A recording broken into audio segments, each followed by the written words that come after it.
Okay, good morning, everyone.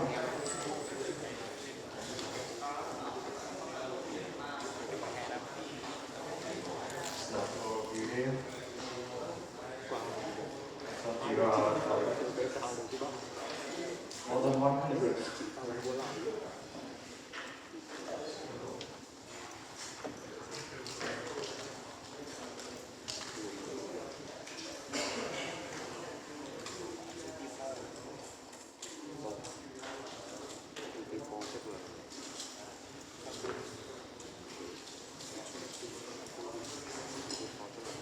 Okay, so good morning, everyone. My name is Vinod. I'm a researcher at the Institute of Mathematics. And so I will be in charge of the lectures of this Discrete mathematics course. Okay. So today we have a lecture in the morning, but from next week onwards we will have a lecture every Tuesday afternoon. Okay. This week is an exception. So if you have any problem, you can reach me at this email address. And remember to put discrete mathematics or something in the subject, okay? So that I know that it's from a student. Some random email. Okay. So first, before getting into the lecture today, I would like to give you some general information. So, as you have perhaps already learned, we have 9 weeks. So each week you have a 2-hour lecture and a tutor class, which is also which also lasts for 2 hours. Okay. So since this course is a basic introduction to discrete mathematics, I will introduce to you the 2 fundamental aspects of discrete mathematics, namely counting and introduction to graphs. So I say introduction and basic because these are very fundamental things, and if I'm not mistaken, among you there are also students from biology and other disciplines, not only mathematics or computer science. So I will try to make the content of the course as accessible as possible for everyone. Okay, so there will be no complex stuff, no requirements for proofs, but you should, since I have toned down the cost to suit everybody, you have to at least put in some effort in order to grasp the basic notions of this course. Okay.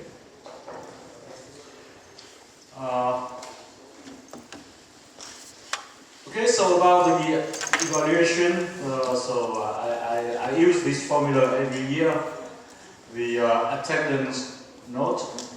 I don't know how the system works here, but normally I give you full attendance mark 20. So you can consider yourself to be awarded like 2 to 3 points for attendance. Okay. So these 30% of assignments and midterm test notes will be given to you in the tutor class. So it will be your tutors who organize the assignments and tests. Okay, so I delegate these 20% to the teacher of individual classes. And of course you have a final exam which accounts for 60% of your total mark. And if you are curious, if you have looked at the previous exam, you will see that the exercises are basic. There are many small questions. Okay, I don't give complicated or difficult questions, but I give many small questions which cover the all the topics that we have seen in the lectures. Okay? So in order to get 10 to pass this module, you only have to put in minimal effort. But the problem is that if you don't know nothing at all, then it is very difficult to even get 8 or 20. Okay, so I don't expect all of you to be very good at maths, but I expect you to put in some work. Okay, so it is not difficult to get 10 or 20, but only if you work a little. If you don't work at all, then I cannot help you even if I want to. Okay? Because I have to insist on this because it happened every year before. Okay? I cannot give any point to blank sheets of paper. And it was not pleasant for me to when I look at the results. So about the textbook, I use this textbook, which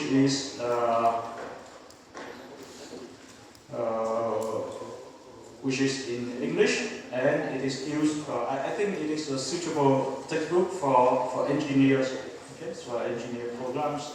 So the advantage is that this is not a textbook for math students. So it explains things very clearly, and it uses a lot of examples, not only in computer science or in applied mathematics, but also there are examples in other, I think, example in biology or genetics. So for these disciplines, for the discrete mathematics course, it is very good that you work with a lot of examples. Of course, you don't have to use the whole book. I extract the relevant chapters and I put the relevant chapters on Moodle, so you can take a look at it if you don't want to look for the whole book. But if you look for this book in your favorite search engine, then it should be available in PDF among the first results. Okay, so are there any questions about the organization of the course? No? Okay, so if you have no question, then we can proceed to the content of today's lecture. Okay, so usually I put the slides on Moodle on the same day of the lecture. Okay, so these slides have been are already available on Moodle, and I also put an exercise list. Okay, so about the exercises. I will use the exercises in this book. Okay, so because there are many exercises, I don't require you to do every exercises in this book, and I will give a list of recommended exercises every week. Okay. So in your tutor class, I also give the list of recommended exercises to your tutors. So in the tutor class, you will work with the recommended exercises. But if you have time, you can look at the other exercises in this book. Normally, this is a book designed for engineer students in engineering discipline and not limited to mathematics and computer science. So the exercises, most of the exercises are simple, are easy. They are exercises to help you understand better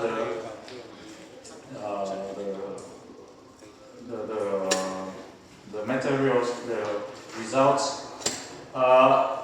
The most difficult exercises are marked with 2 stars, and we will not, if you are curious, then of course you have the right, but we will not discuss the exercises with 2 stars. The exercises with marked with 1 star in this book, even if they are considered more difficult than other exercises, but I think that for the better ones among you, they are doable. In fact, they are 1 star exercises, but for general American students. But I think that for Vietnamese students, they are like worth half a star, but not really 1 star exercises. Okay? But the exercises without a star, you should be able to do those. And during for the final exams, I will take mostly exercises from this book.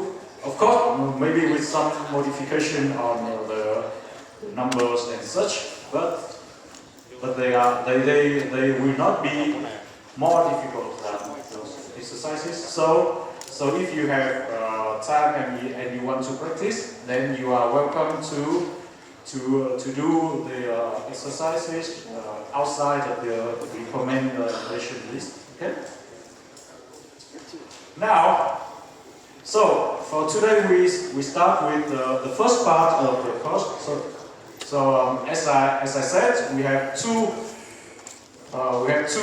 main parts. The first part is about counting. So counting is a basic operation in mathematics. Okay. So even you can say that humanity knows to count before learning to do additions or subtraction or other arithmetic operations. So counting is a very old, very basic operation of mathematics.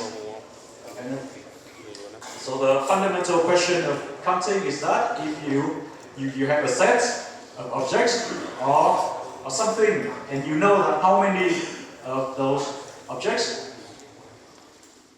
are there.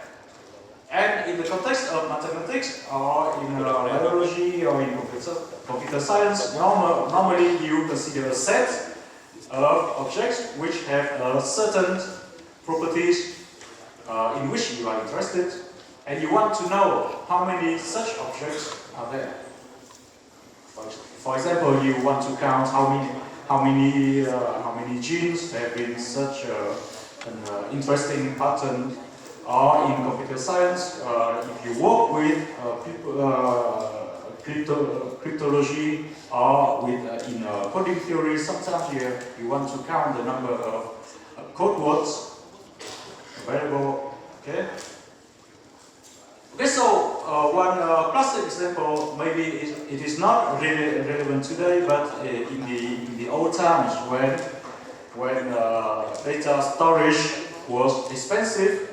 When you designed a telephone system for a country, you had to estimate how many phone numbers you want to store. So that you don't waste too much storage to store the telephone numbers. And you also want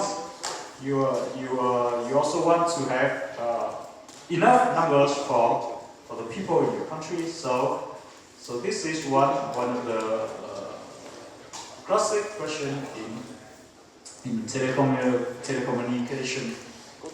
Okay?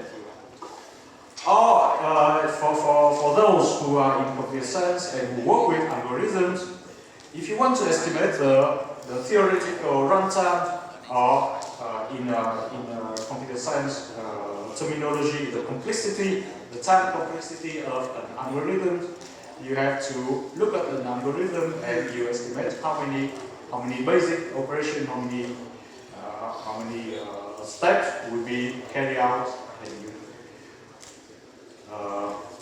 and you divide that by the number of operations per second that your CPU can execute, and you can estimate the execution time of the program. Okay, or if you manage a large database and you have to purchase some storage, then you should know how much you should how much you need, so that you buy sufficient storage, but not too much. Okay? And of course, in probabilities, I don't know if you have already heard, but in your discrete probability courses, you will see that you will often have to count the number of outcomes in order to calculate discrete probabilities, okay, and so on. And we will see other concrete examples as we go.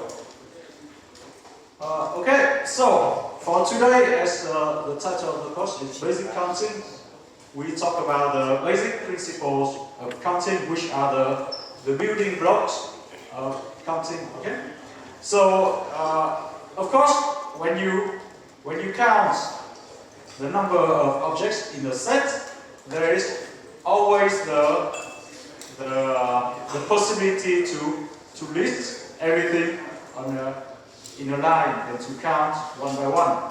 But that will be very inefficient. Okay, so we have to deduce some groups in order to speed up our process. Okay, so we talk about 4 basic principles of counting. Okay, so namely the product rule, the sum rule, the subtraction rule, and the division rule. And based on these basic rules, we will be able to build more advanced notions that will be useful to count objects. Okay, so first let's talk about product rule, and it will be easy if we start with an example, concrete example, very simple. Okay, so let's say that your favorite football club has 2 colors for the shirt and 2 colors for the shorts. So, and for each match, you will pick a shirt at random and a pair of shorts at random. Then, if you don't care about color matching, then how many different kits can you have for your cup? So for two shirt colors and 2 short colors, it's easy, right? So for this question, for this particular question, you don't have to know the product rule. You can list all the possible combinations, and you see that it's easy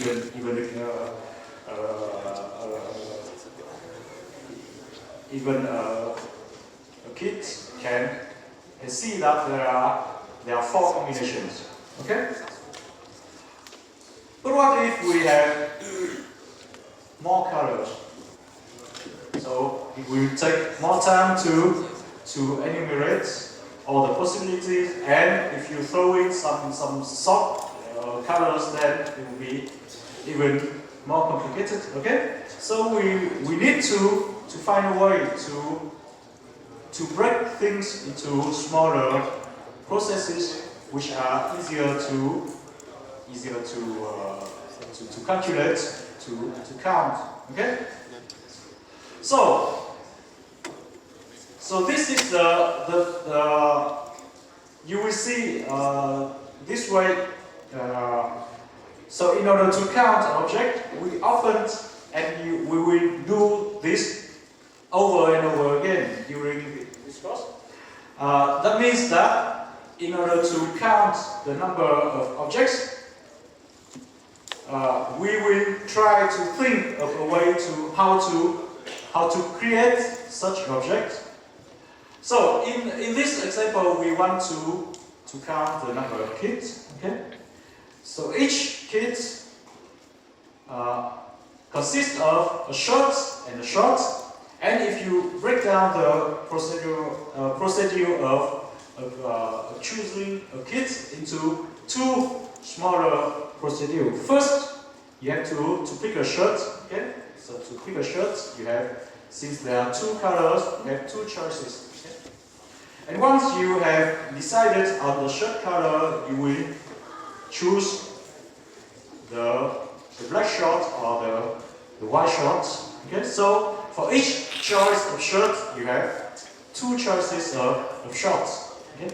So if you look at this diagram, you will see that in the end, we still have four available kids. Okay? But this number 4 can be expressed as two choices of shirts times two choices of shorts for each shirt.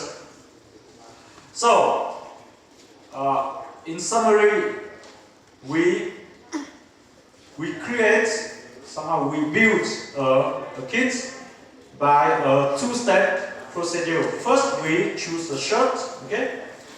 And then once we have the shirt, we will choose a pair of shorts. Okay, so here the keyword is for each, okay, for each choice of shirts. There are two choices of shirts. So we will do a multiplication.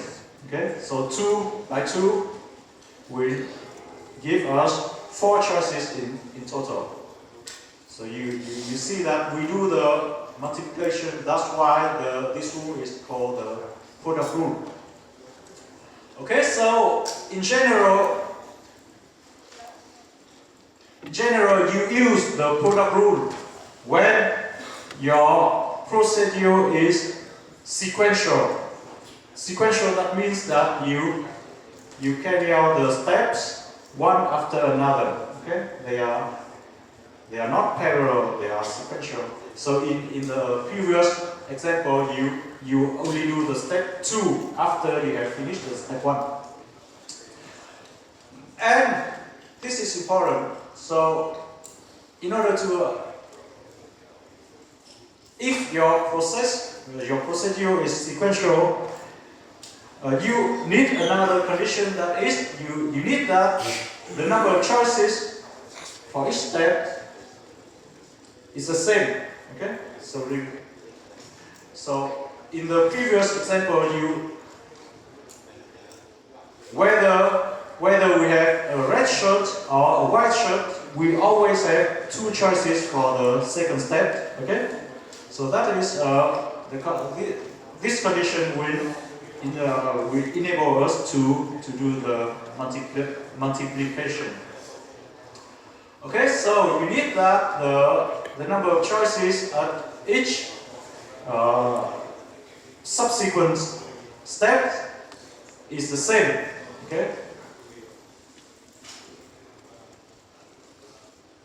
So in this case, you will take the number of choices of each individual step and you calculate the products. Okay. So in the previous example, we have 2 for the first step and 2 for the second step. So 4 in total. Okay. So with this, if we go back to this example, okay. So here, if we have no restriction on the color, okay. So that means that you are allowed to have a blue shirt, red black pair of shorts and red socks, which is not a red choice of color, but it's allowed. Then you have 3 multiplied by 2 multiplied by 3. So how many? 18 choices in total. Okay. So of course you can generalize this procedure for any number of steps, as long as the number of choices at each step is the same. Okay, are there any questions? No? Okay, so let's look at another example. So you can see that the statement of the rule is simple, but normally, and most of the time, when you count something, you are not given a clear sequential procedure. So it is you that need to see how you create such a procedure that will allow you to apply the rules. Okay. So let's look at this example. You are in a theater or a concert hall. Okay. So the seats are arranged by rows. Each row has the same number of seats. Okay. So the rows are labeled by letters, uppercase letters in the English alphabet. And in each row you have let's say 50 seats. Okay. So how many seats are there? Of course, you can so according to this configuration view, you can name or you can label each seat by a letter followed by a number from 1 to 50. Okay? And you can see that if we so we want to count, since each seat is mapped to exactly one label, we have to count the number of labels of this form. Okay? So of course here this example is a simple example. You will have a 2-step procedure. The first step, you choose the letter, and since there are 26 letters in the English alphabet, you have 26 choices. And in the second step, you choose the second part, the number. Okay? You have 50 choices. So in total you have 1,300 available seats. Okay?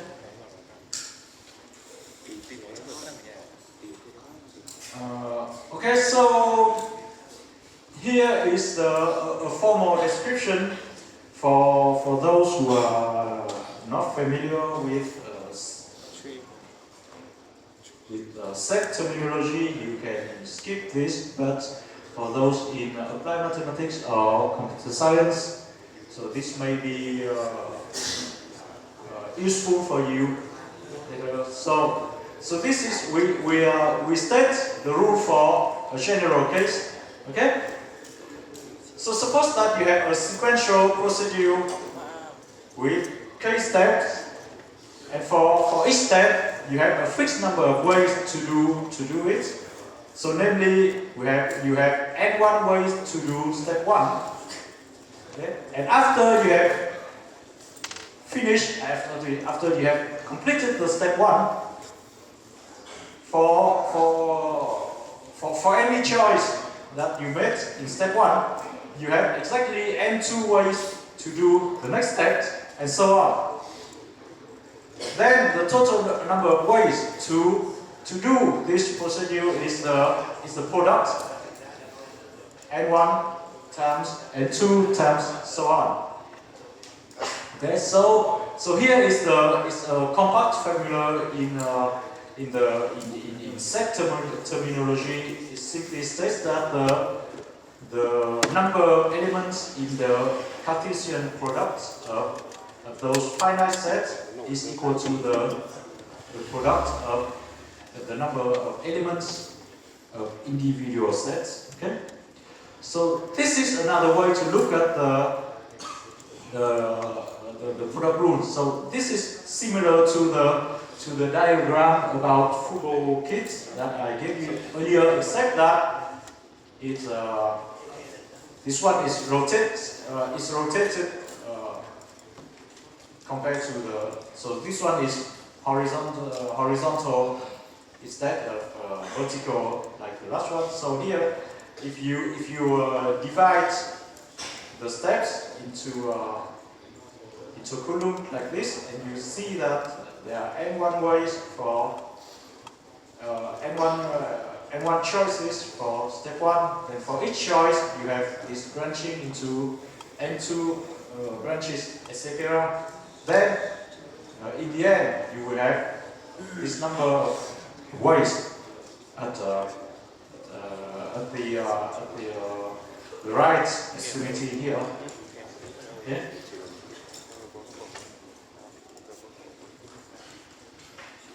Now let's look at other examples about the product rule. So this is also an example which is not relevant today, but which was relevant when computer memories were not cheap resources. So back then, for all languages, you have to carefully manage the memory that your program uses. So you have to be very strict in variables. So now the question is that if you use 7 bits to store the value of a variable in your program, then how many different values can you assign to that variable? So here, let us remind ourselves that a bit is a binary unit which can be 0 or 1. Okay? So for each bit you have 2 choices. So your bit can be either 0 or 1. So if you are not familiar with numbers in binary notation, you can think of this is as a string of 7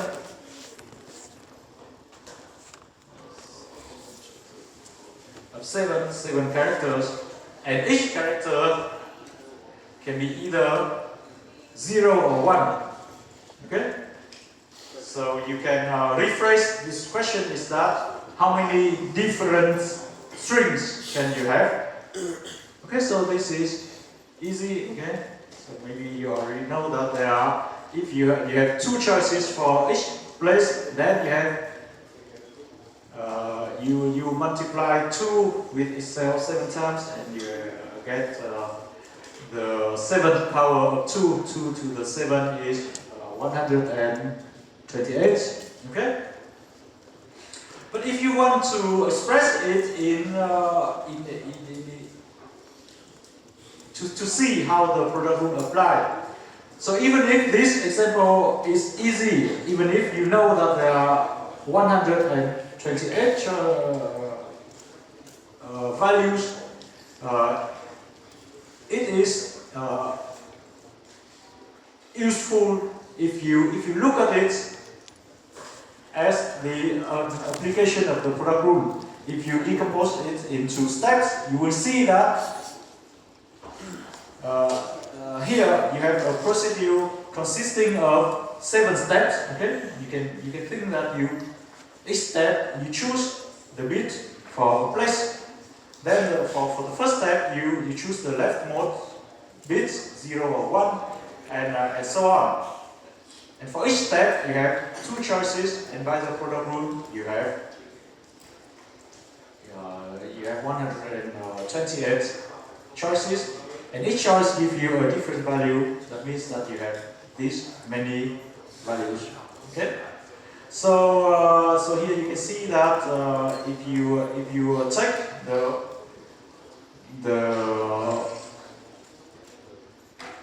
this definition, then in this example the particular values for k is 7 and n1, n2 up to n7 are all equal to 2.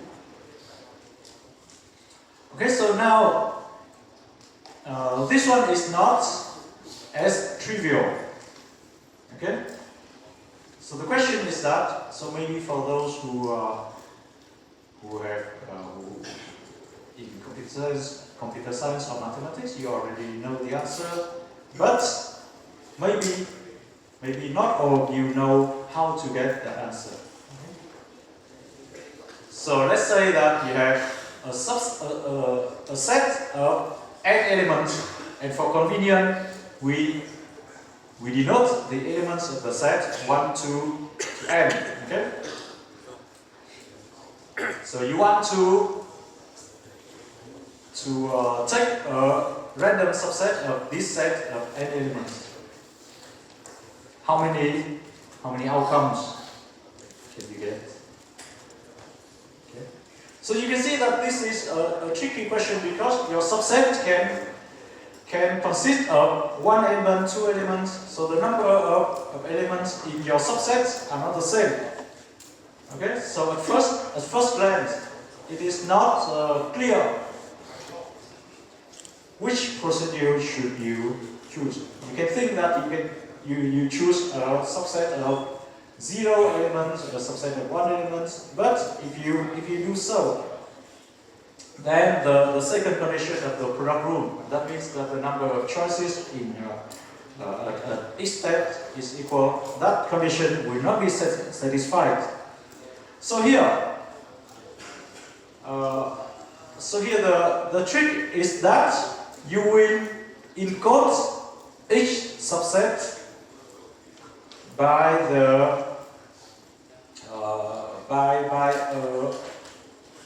a binary string. Okay. So for this subset, for example, if your S is 1, 2, 3, and this subset that contains the element 1, I can encode this subset by the string 1, 0, 0.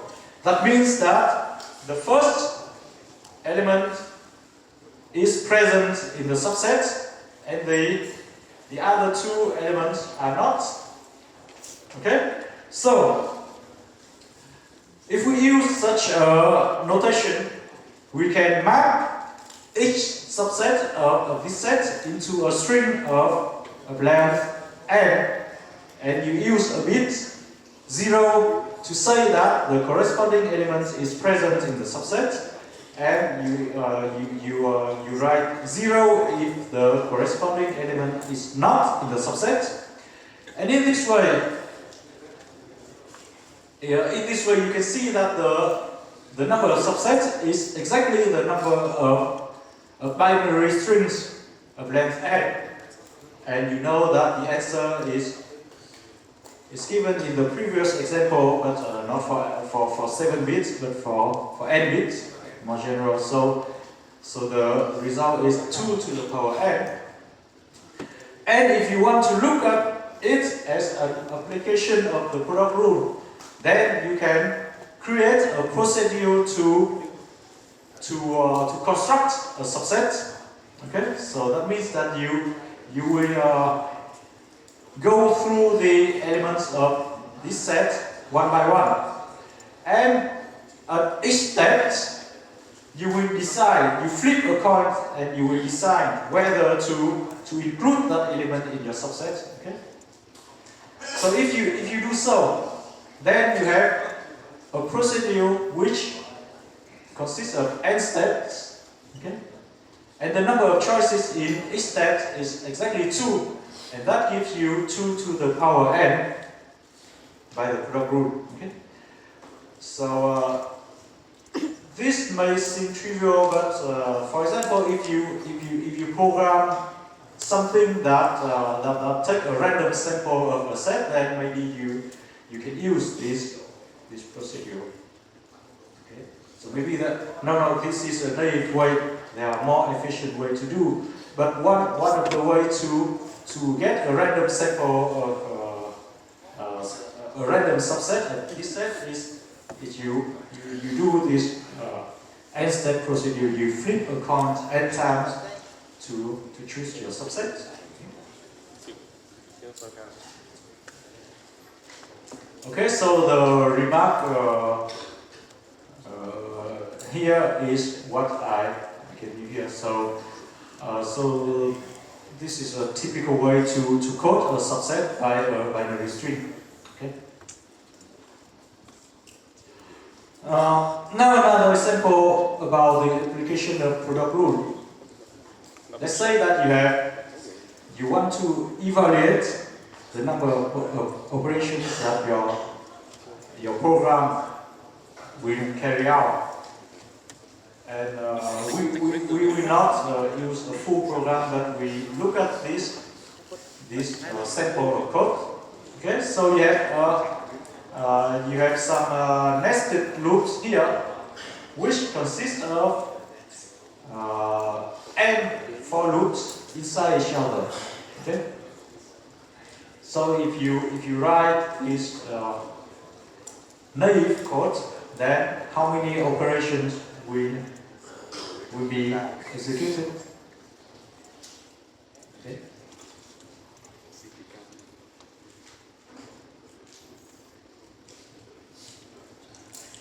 Okay, so here you see that first you assign a value 0 to your variable k, and in your execution of this loop, inside this loop, at each iteration you increment the value of k. That means that at the end of the execution of these loops, the final value of k will be exactly equal to the number of iterations. Okay, so this is so you can rephrase this question as how many operations will be executed by these nested loop. Okay, so here you can see that for each particular choice of value of I1, I2 to IM, such that I1 is between 1 and N1, I2 is between 1 and N2, and so on. For each set of values of these indices, you have one iteration. So in the end, you have to count the number of such n tuples. Okay. So here it is written here. You have each iteration corresponds to one n tuple of values of I1 to IM, and you want to count the number of such n tuple. Okay. And now you think, how can you construct such an n tuple? So you will choose the values of the indices one by one. First, you choose the value for I1. You have n1 choices from 1 to n1. And then you choose I2. You have n2 choices, and so on. Okay? So you have a m-step procedure to construct this, and by the product rule, the answer will be n1 times n2 times etc. times nm. Okay? So this is how you evaluate the complexity of an algorithm. Of course, there are more complicated stuff, but this is a basic operation. Okay, so we have seen many examples from the product rule, and now we get to the sub rule, the second rule. Okay, So let's get back to our football club. But now, let's say that we distinguish the home kids and the away kids, okay? And I have added another kind of away kid. Okay, so we have the same question. Okay? But this time we cannot mix. We cannot mix home and away. Okay? So how many kids are available if you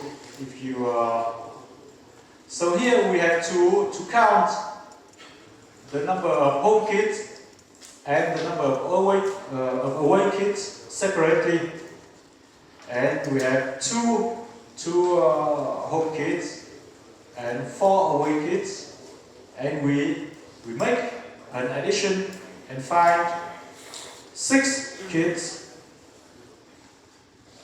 in total. So here you can see that we, instead of multiplying, we have used an addition. So why? So we apply the sum rule when the choices are mutually exclusive. That if we can either choose home or away, but we cannot choose both. And whenever we have mutually exclusive choices, we apply the sum rule. And of course, as the name indicates, you take a sum for the sum of number of ways for each choice. Okay. And of course, it is difficult to find a standalone application of the sum rule. And the sum rule is normally used to divide a counting problem into separate smaller cases, and you can inside each case you use you apply other rules to find the results. So for those in computer science, you can think of the product rule as the result of the operation and the sum rule is similar to OR. Okay. So this is a formal description and a compact formula in the set terminology. Okay. So here I think that the previous slide, maybe this slide is more of use to you than this one. But if you want to a formal description, then this one you have a procedure. But this procedure is not sequential. This procedure involves choices, and the choices must be mutually exclusive. Okay? For choices which can overlap each other, we will have we will look at the letter that are the rules. Okay? But here the sum rule is applied only if the choices are mutually exclusive. Okay? So you have, let's say in the general case, we have k choices, and the choices are disjoint. Okay? Then the total number is equal to the sum of choices. It is very intuitive. It is common sense. Okay? But in application, the difficulty in application is how to construct a procedure which allows us to apply the rules. Okay? So here, let's look at this example.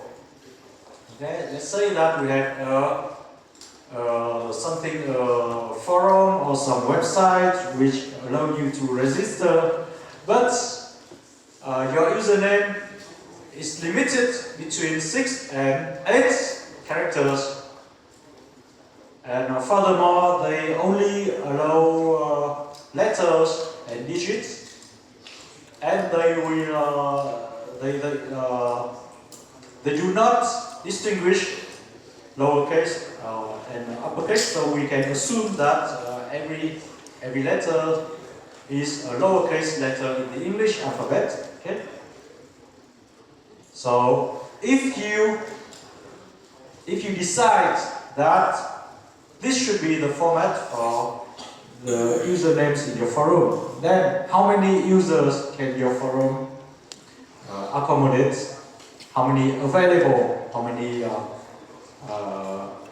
legal usernames are there? So here, of course, you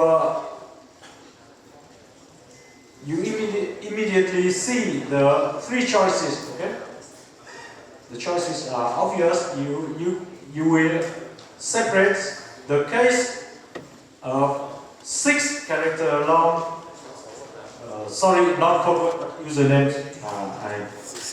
I confounded the word. So you have the usernames of length 6, usernames of length 7, and usernames of length 8.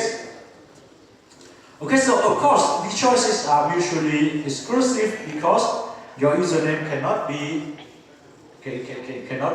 6 character long and 8 character long at the same time. Okay, so everything is good. You have three mutually exclusive choices here, and it remains to count how many usernames are there for each case. Okay, so of course here you can see that in order to reach the result, you have to once again apply the product rule to count the number of usernames in each case. Okay? So here, I make it short by so I denote U for username, U6, U7, U8 be the numbers of usernames for each case. Okay. So by the sum rule, our result will be equal to U6 plus U7 plus U8, and it remains to see what is exactly this value. Okay. So in order to count the number of usernames for each case, you can see that they are strings. It's similar to the case of binary string that we have just seen just now, except that now we have more than two characters for each place. So instead of 2, we have 26 plus 10, which makes 36 choices, 36 characters for each place. Okay. So if the length is 6, then you have 36 to the power 6. And similarly for the cases of length 7 and length 8. And here you need to use your calculator or your computer to arrive at this conclusion. So you can see that even with a very restricted setting, you have almost 3,000 billion available username. So even if each person on Earth use 100 usernames in this forum, you will not run out of valid usernames. Okay?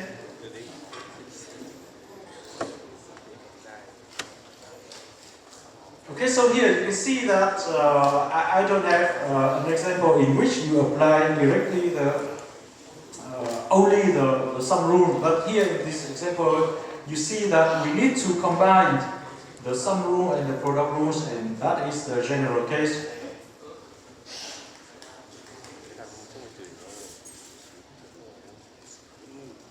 Now we continue with our forum, but now we are interested in if suppose that you cannot decide on your username and the forum give you an option to get a random username, and you click the random a button to generate a random valid username. Then what is the probability that your random result contain at least one digit. So in this example, we apply the sum rule, but kind of in a reverse way. That means that we separate the usernames into two cases. Sorry, once again I use code word. I will correct this later. Okay, not code words, but username. Okay. So your usernames can either contain at least one digit, which is what you are interested in, or not. And the negative of the first case means that your username does not contain any digits. Okay? So by the sum rule, the total number of usernames is the sum of usernames of those two cases. Okay? But now, what we want to calculate is not the total number of valid usernames. That we know already by the previous example. But here we are interested in the first case. Okay, so you have three values: the total number of valid usernames, the number of usernames with at least one digit, and the number of usernames without any digits. Okay, so if you want to calculate this one, you need to know the other two. Okay, we already know the total number, so it remains to calculate the number of usernames without any digits. Okay, but here without any digits means that it only contains the lowercase letters. Okay, you know that if you remove all the digits, then you are left with only 26 available characters for each place, and you repeat the previous example, but with 26 instead of 36 choices, and we get this is the number of usernames which do not contain any digits. Okay, and so by application of the sum rule, but in reverse, we get the number of valid usernames which contain at least one digit. So this one. Okay, so you can see the asymmetry of the two cases. So in this case, even this is a huge number, it is a small number compared to the total number of usernames. Okay. So the probability, in order to get the probability, you get this number divided by the total number of outcomes, and you get something like 83%. Okay. So this is an example of using a counting problem in a small problem about discrete probability. Okay. Now let's get to the third rule, the subtraction rule. Okay. So when we talked about the sum rule, we mentioned that the choices should be mutually exclusive. But now what if our choices are not mutually exclusive? So let us modify our example a little. So now we allow a white shirt at home. So here we still distinguish two cases, but now the two cases are not disjoint. There are some overlaps here. So if we list all the possible kids, then we see that there are two kids, white shirt, black shorts, and white shorts, which belong to both home and away. So here, if we list and we count, there are 1, 2, 3, 4 possibilities for the home kids, and 5, 6, 7, 8 when we count the away kids. But here, But here these two kids have been counted twice, so we have to remove the exit count. So 1, 2, 3, 4, 5, 6, 7, 8. But we will go back twice, so 7, 6. Okay. So that means that we need to get the repetitions out of our formula. Okay? So when there are repetitions, we remove them. We want to count each object only once. So if an object appears twice, then we need to remove one count of those objects. And later you will see the more general case when they are not only here. Here we have two overlapping cases, and in general you have formulas for many overlapping cases, and in which one object or one possibility can appear not twice but maybe 3, 4 or more times. Okay. But here in our first lecture, we only consider the most simple case where there are two overlapping cases. Okay. So here maybe for this rule you will better remember the rule if you use this Venn diagram. You draw two sets. Okay, so you have two sets A and B. You want to count the number of elements in either set. So here you can see that in order to count the total, you need to remove the overlapping part here, which is counted once for A and once for B. Okay.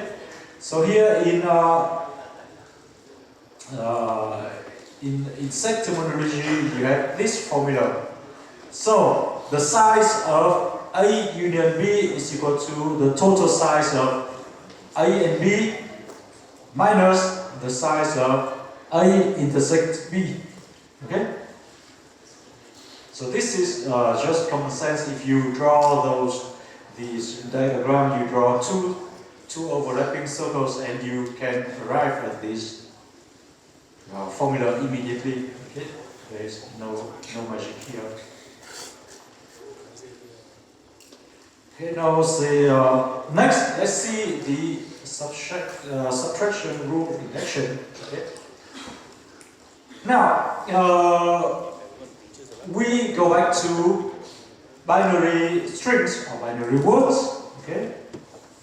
We want to count the number of binary strings of length 8, but we are only interested in strings which either start with 1 or end with 0, 0. Okay?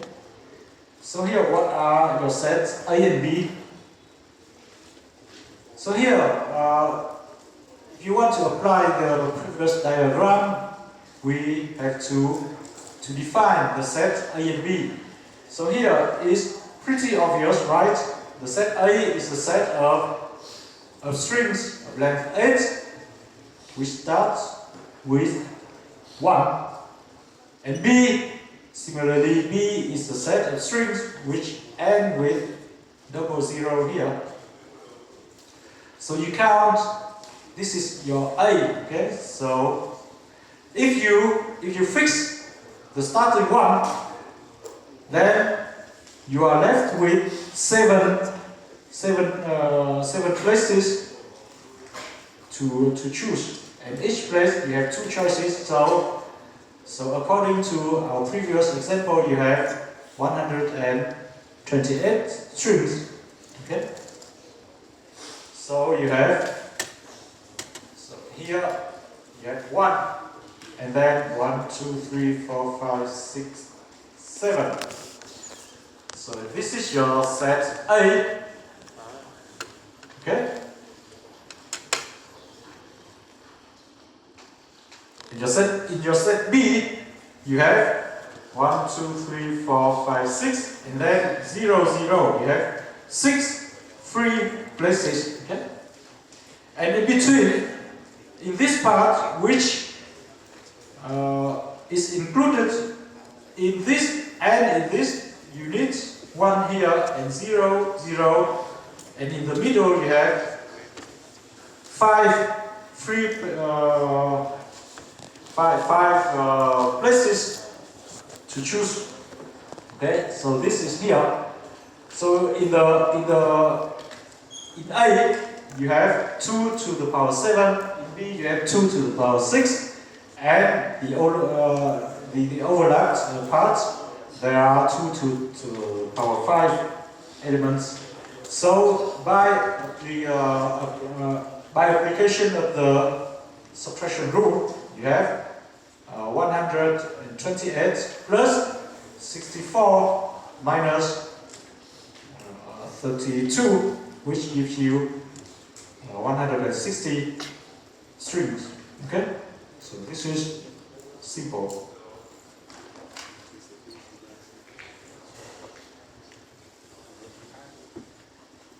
Okay, so onto the fourth rule that we discussed today.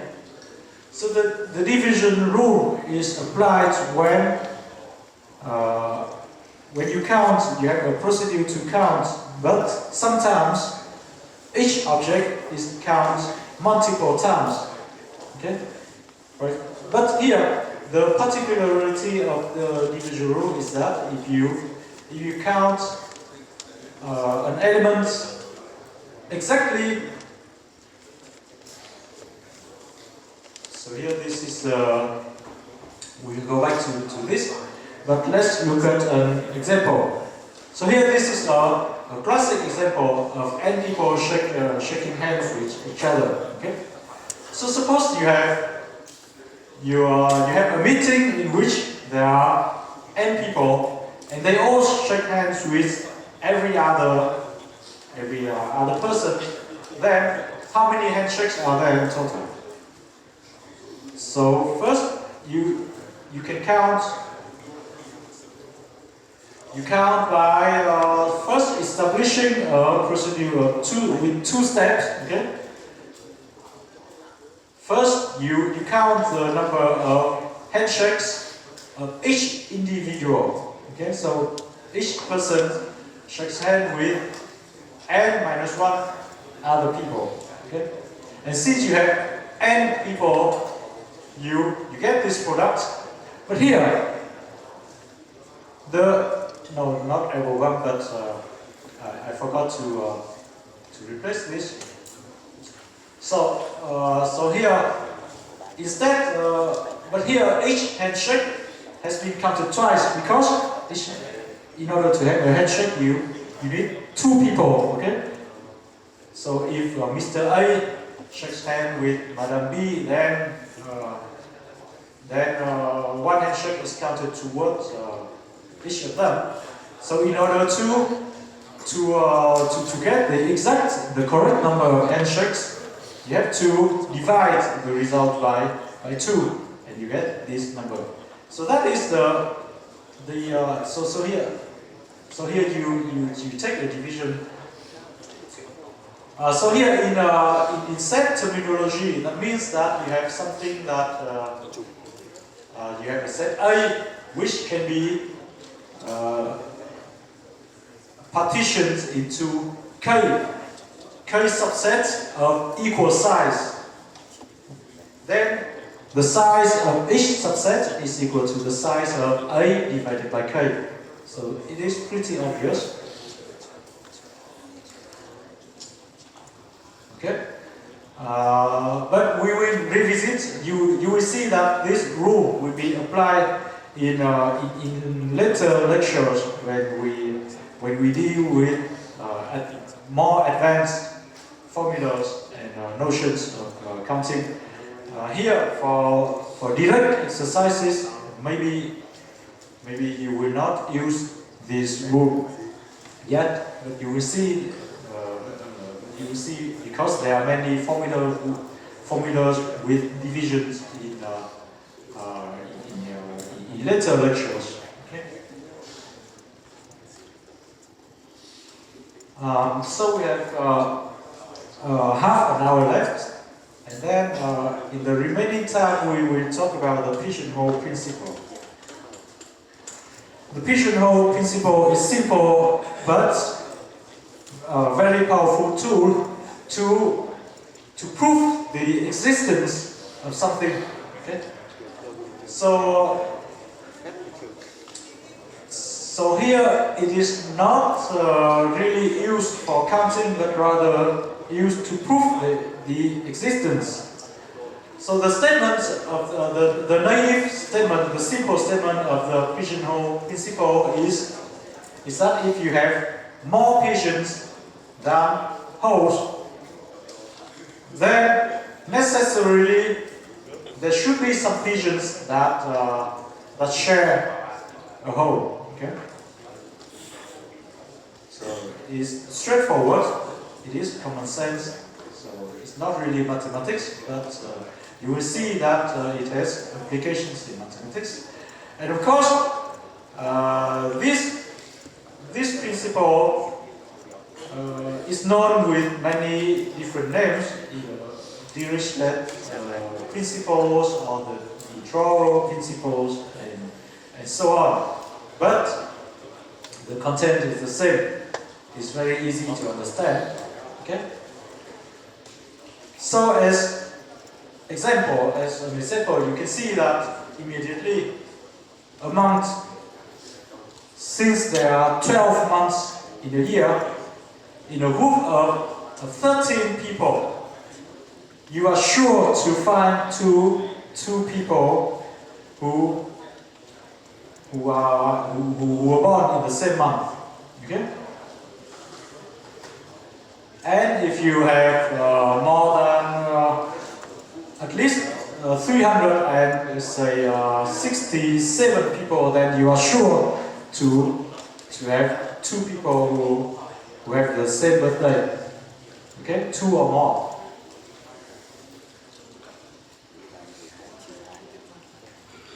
Okay, so or you pick 27 arbitrary English words or 27 names, then you are sure that you will find at least two names that begin with the same letter. Okay? So I cannot explain it briefly here, but if you follow a path in security and cryptology, then you will see that the problem of collision is a very important problem in code design and in cryptography. Okay. So the third example is one that is mathematics. Okay. So if you consider a function which maps an integer from 1 to n plus 1 to an integer of from 1 to n, then necessarily you will find two values here between 1 and n plus 1, which give you the same value of the function. So in other words, that function cannot be injective. Injective means that different values give different variable values give you different outcomes. Okay. So injective in Vietnamese is đơn ảnh. Okay.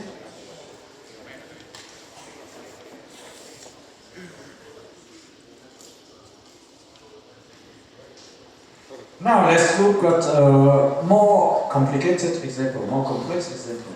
Okay. So normally you all understand the pigeonhole principle. It is very easy to understand.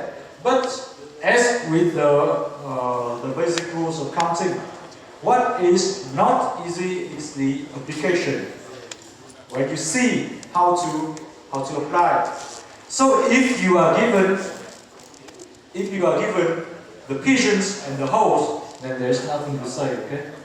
You can conclude directly, but the difficulty lies in seeing what are the pigeons and what are the holes. Okay? So here, if you, unless you have done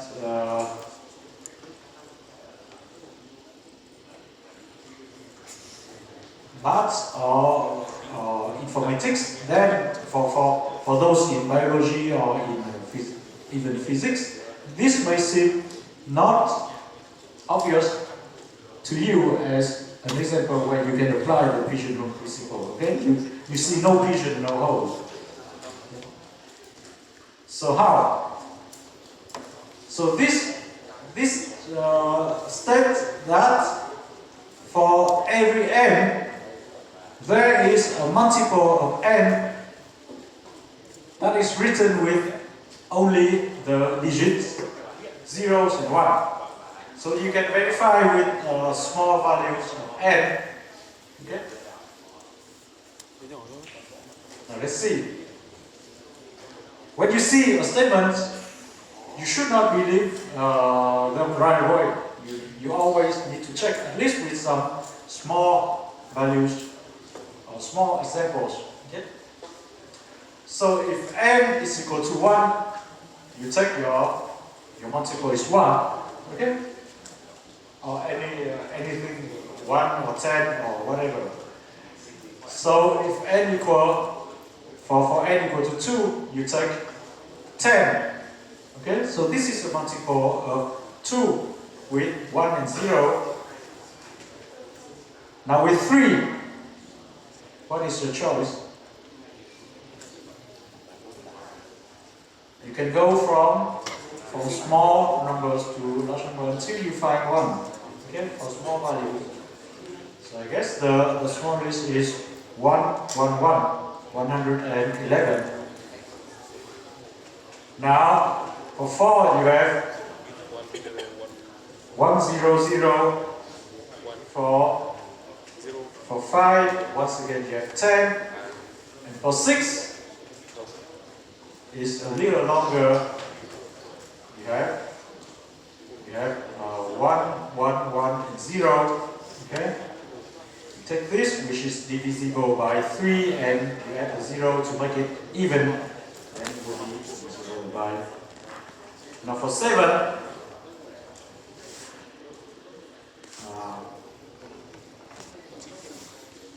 what do we have?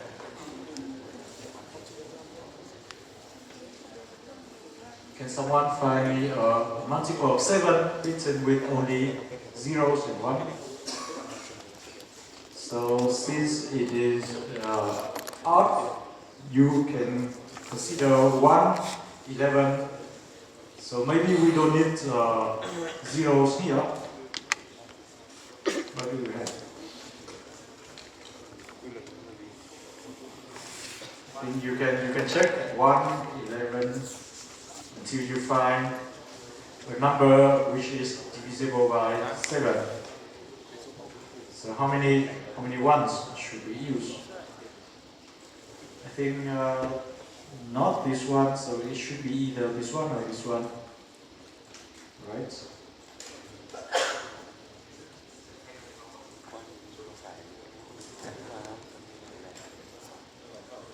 So I think it's this one. So you can find. So at least for the small values of n, we know that it looks believable. Okay, so it may be true, but can we prove it? Okay, so this is how you prove. Whenever you prove a general statement, you need to use deduction. Okay. So even if it works with small values, you can only say that it is true for this value. If you want to say that it's true for every n, then you need a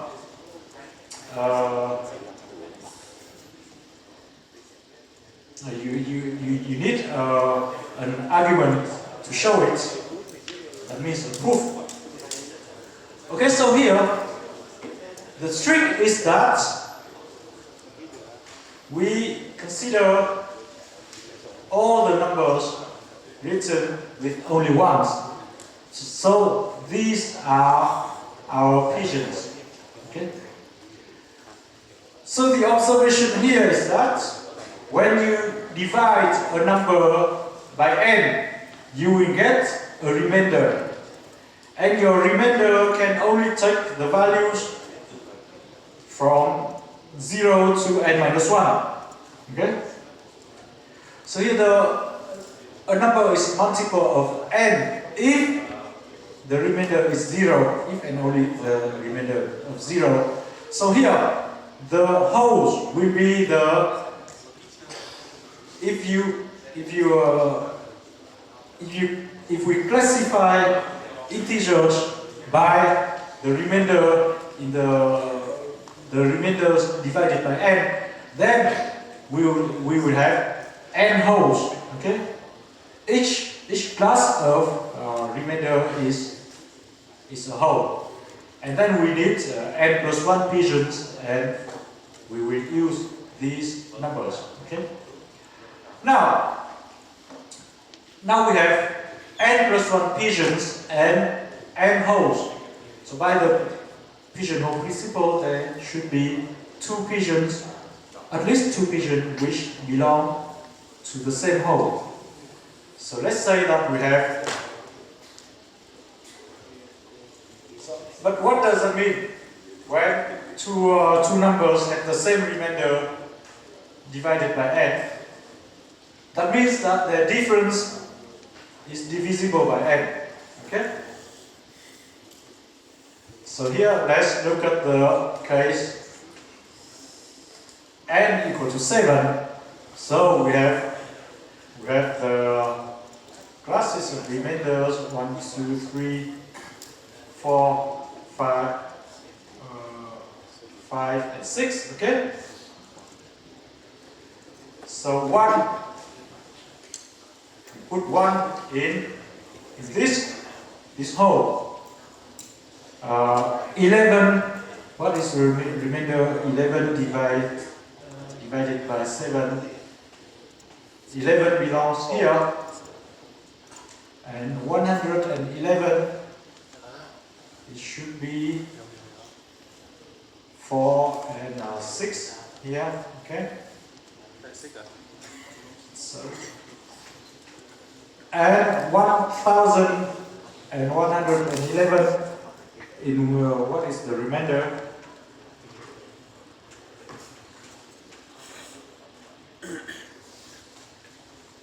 So it should be here. And we add another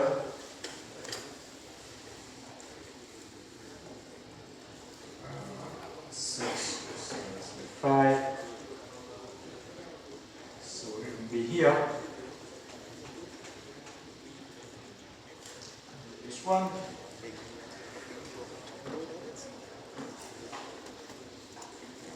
This one is here. So we don't need, so it's not good for 7.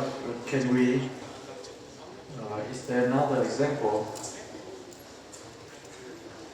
So for 7 we have 1 directly in this, so it's not a good example, but let's say, in order to be sure that we have no pigeon in this hole, we can use 6. Okay. If we use n equal to 6,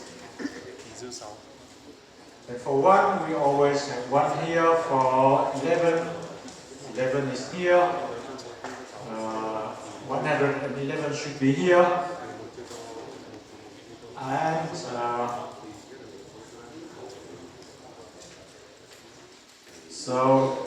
we have. So 1111 is here. Okay? So we don't need to go far. We found two numbers which have the same remainder divided by 6 here. So when you have two numbers with the same remainder, we will take the difference. Okay, so we take the difference of these two numbers.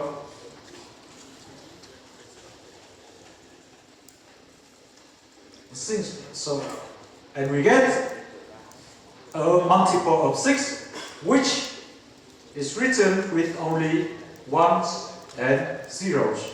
Okay, so here the clever trick here is that you observe that for any two numbers amongst these numbers, if you take the difference, you get a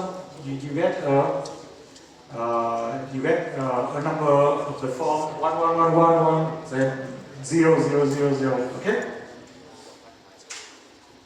So here I write it in a compact way here, but I leave it to you to verify all these facts. Okay. So remember that if you want to prove something general, you need to provide a rigorous argument like this. Okay. So this has happened many times. You do not prove something by giving an example, okay? Even if it works for 1, 2, 3, 4 cases, if you don't have a rigorous argument, then you have not proven it for the general case. Of course, I will try to not giving exercises that require proofs, but you should remember this. Okay. Now this is the. You can see that we can extend the pigeonhole principle for. Sometimes we need more than 2 pigeons in a hole. Okay. So if we want to have many pigeons in the hole, then we simply need to take the number of holes, we multiply it with the number of pigeons that we want to be in the same hole. So here, this notation is the ceiling function. Okay? Are you familiar with this notation? The ceiling function is the next integer right above x. If you draw the number line,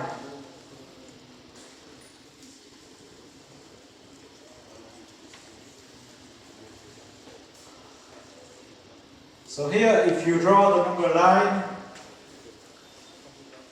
okay, so you have the integers are marked with this equidistant points. Okay, so let's say you have here -1, 0, 1, 2, 3, 4, and so on. Okay, so if your x is your point x is here, then the ceiling function is the integer, the closest integer to x to the right on the number line. Okay. So here in this example, if your value is 1.2, so here 1.2 is here, then the next integer is 2.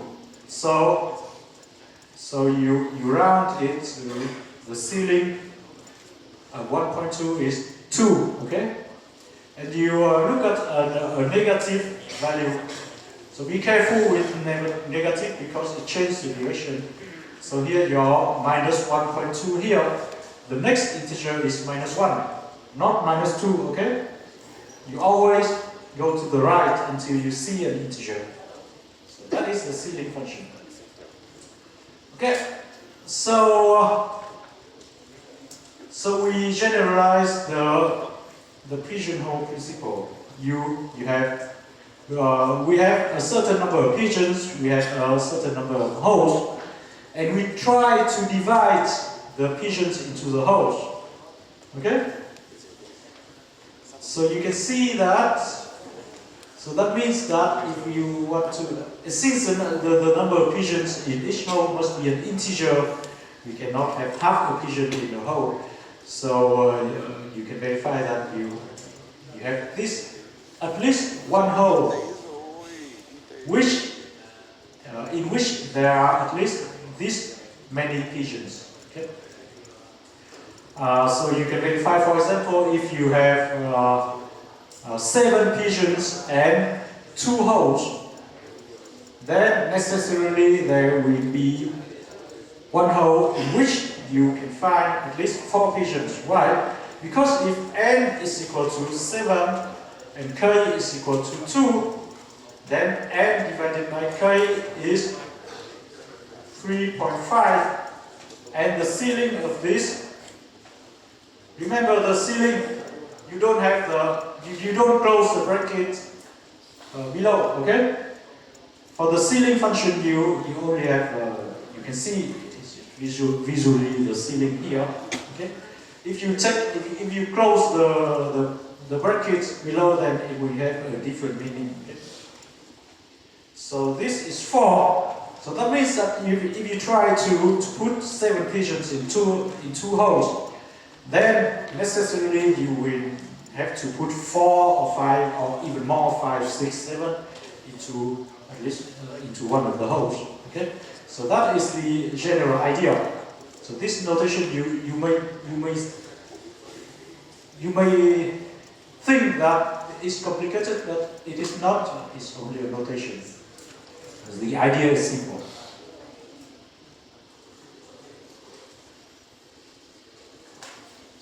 Okay, so now as an example, let's talk about cards. Now you have a standard playing deck of 52 cards. And let's say that you want to draw cards. You want to take out a number of cards randomly. Then how many should you take out without looking? So that in the cards that you will take out, there will be at least 3 cards of the same suit. So here, you can see that you can see immediately that the pigeons are the cards. There are 52 pigeons. But what are the holes? Here the holes are the suits, okay? 13. How many? 13. 13. 4. Okay, so what is K here? 4. Okay, so this is, you can see that this is a reverse application of the pigeonhole principle. It doesn't give you it doesn't tell you to prove that there is at least how many things with such a property, but it asks you to find a bound, a minimal bound to ensure a property. Okay, so your pigeons are the 52 cards, and the holes are the 4 suits. Okay? So you want to have at least 3 cards of the same suit. So another way to look at this is to see what is the maximum number of cards you can take so that this doesn't happen. So if you have at most 2 cards per suit, then you can take out at most 8 cards. Okay? So the worst case for the worst case in which you don't have 3 cards of the same suit is 2 each. Okay? So 2 by 4 gives you 8. That's the worst case. So if you add another card, then you are sure to have at least 3 of the same suit. So here you do so the worst case is 2 by 4. You take the worst case and you add another current. Okay. So you will get used with all of this when you do some exercises. Okay, so this gives you.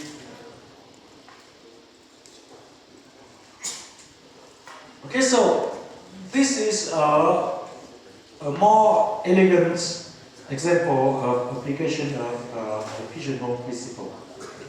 So this is a classic example. So you have a group of 6 people. Okay. So any 2 of them either know each other or not. So the statement is that you can always find a group of 3 which know, in which each person knows all the other 2, or a group of 3 in which no one knows another. Okay. So here it is easier if we visualize the people by points on the plan. So you have 1, 2, 3, 4, 5, 6 points representing 6 people. Okay, and we use red if they are enemies and blue if they are friends. Okay, so we look at a particular person in the group. So this person, we consider the relationship of this person with the 5 others. Okay, you have 5 other relationships of 2 types, either red or blue. So, by the pigeonhole principle, you are sure to find 3 edges of the same color. So here, let's suppose that you have 3 red edges. Okay. Now we consider the group of 3 people at the end of the other end of the red edges. Okay. So the first case, if there is 1 red among these relations, then you have a red triangle here. And this group of 3 would be mutual enemies. Okay? So if none of these is red, all of them should be blue, and you have a blue triangle here. Okay? So in this example, we apply the pigeonhole principle 2 times.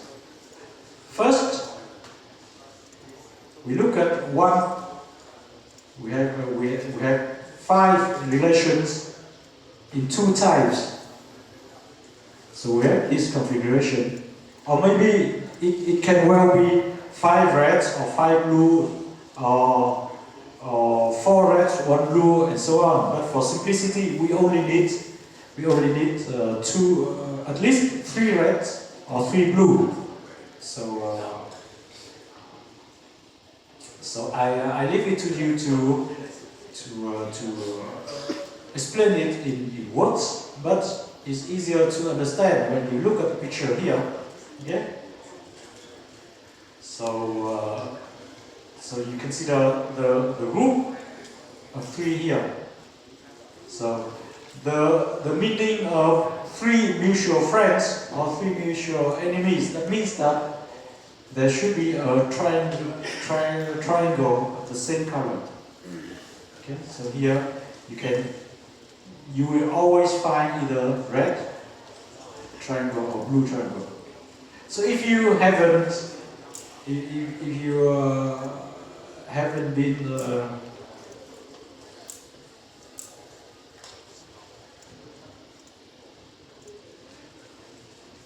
if you haven't believed yet, then you can try. You can draw 6 points on the plane, and you try to color to connect every pair of points with a line of color blue or red, and try to see if you can find a way so that there is no triangle, no red or blue triangle. Okay. So try to do this. Of course, I will not give you this kind of questions, but it is an elegant example, famous example of application of the pigeonhole. And there is even a theory which is called the Red Sea theory on these kind of problems. It means that they ask the question of how, given a number of color, how many points should you have, so that there is some group of mutual enemies or mutual friends. It is an interesting theory in discrete mathematics, but here we will not go too deep into it. Okay, just in introduction. And I don't know, maybe this week you don't have a tutor class yet this week, okay? But you can. I advise you to take a look at the exercises before tutor class. Okay? So go to the tutor class with some preparation beforehand, so that you are not too passive in classes. Okay. Are there any questions about today?